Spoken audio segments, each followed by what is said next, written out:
যাদের জনম দুঃখমিয়া বাবা নাই, বাবার আদর বাল্যকালেই হারায় ফেলছেন গো বাবা।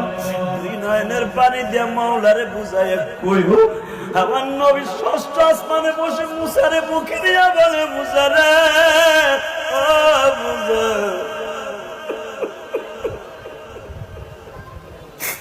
আমি বাবার আদর পাইবার জন্য তাইফে ছিলাম। তাইফের ছেলেগুলো এমন মার মারছে, মারতে মারতে 3 বার বেহুশ করছে রে মুসা।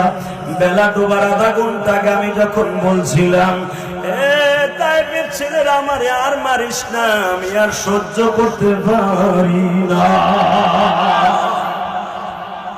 সেই মাইরের আঘাত শুধু আপনাদের খেদমত আরজ করতে চাই, যেই ছেলেটা আজকে খোলা মোড়া বাবার জন্য 160 টাকা দিয়ে গেছে, ও বাবা আজকে মানব কল্যাণ পরিষদের উদ্যোগে মাহফিল, আপনাকে দুটো পাও ধরে বলি, এই যে আলেমরা কান্তাছে, আপনারা কান্তাছেন, চোখের পানি যদি কবুল হয়, এই চরাইল 5 চরাইলে যত কবরবাসী আছে আল্লাহ সবাইরে মাফ করে দিবে।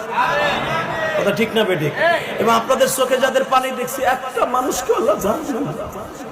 এই যে আমার ডাইন পাশে ভাই বসে আছেন, উনি আমার মতো বড় বক্তা, মিরপুর 10 নম্বর বিআইটি মসজিদের খতিব, উনিও বসে বসে কাঁদতেছেন, উনিও বাবা হারা। শুধু আপনাদের খেদমত আরজ করতে চাই, যারা বাবা হারা আছেন প্রত্যেকটা সন্তানের দোয়া কবুল হবে কি হবে না?